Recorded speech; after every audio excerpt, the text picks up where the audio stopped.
ప్రధాని నరేంద్ర మోదీ ఫ్రాన్స్ అధ్యక్షుడు Emmanuel Macron ఫ్రాన్స్లోని knees నగరంలో ఉన్న చారిత్రాత్మక విల్లా క్లెరియోస్ను సందర్శించారు.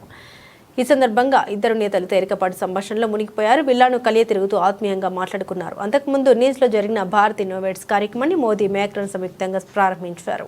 ఈ కార్యక్రమంలో ప్రధాని మోదీ మాట్లాడుతూ భారత్లో సంస్కరణ వేగం తగ్గబోదని స్పష్టం చేశారు. దేశంలోని స్టార్టప్ వ్యవస్థ మరింత విస్తరణకు సిద్ధంగా ఉందన్నారు. గత 11-12 ఏళ్లలో బలమైన ఆవిష్కరణ వ్యవస్థను నిర్మించుకున్నామని, ప్రపంచంలోనే 3వ అతిపెద్ద స్టార్టప్ వ్యవస్థగా భారత్ అవతరించిందని గుర్తు చేశారు. ప్రపంచ సవాళ్లకు సాంకేతిక పరిష్కారాలు అభివృద్ధి చేసేందుకు తమతో కలిసి పనిచేయాలని ప్రపంచ ఆవిష్కరణకర్తలు ఆయన ఆహ్వానించారు. Friends, innovation is in India's DNA. हजारों वर्षों से भारत ने अपने नॉलेज और इनोवेशन से दुनिया को नई दिशा दी है. मैथमेटिक्स से लेकर एस्ट्रोनॉमी तक, मेडिसिन से लेकर के योगा तक भारत का योगदान संपूर्ण मानवता की प्रगति का आधार रहा है.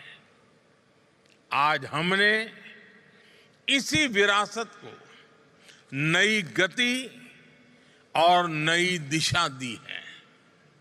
साथियों, बीते 11-12 वर्षों में भारत ने इनोवेशन के लिए एक मजबूत इकोसिस्टम तैयार किया है.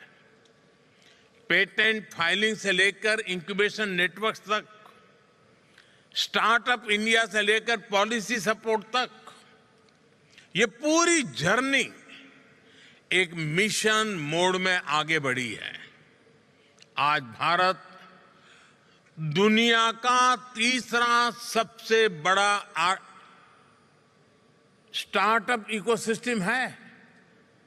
लेकिन हमारी सोच केवल बड़े शहरों तक सीमित नहीं है. हमने इनोवेशन को ग्रासरूट लेवल तक पहुंचाने का काम किया है. स्कूलों में अटल टिंकरिंग लैब्स बनाए गए हैं.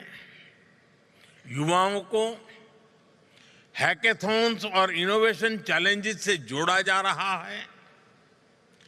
पूरे देश में इंक्यूबेटर्स और रिसर्च इंस्टीट्यूशंस का विस्तार किया जा रहा है और स्पेशली विमेन इनोवेटर्स को हम ढेर सारी नई टेक्नोलॉजी से जोड़ रहे हैं. इन सब के कारण भारत में बहुत बड़ी मात्रा में चेंज हुआ है. आज ड्रोन दीदी से लेकर स्टार्टअप के फाउंडर बनने तक हमारी विमेन पावर नई सक्सेस स्टोरीज लिख रही है.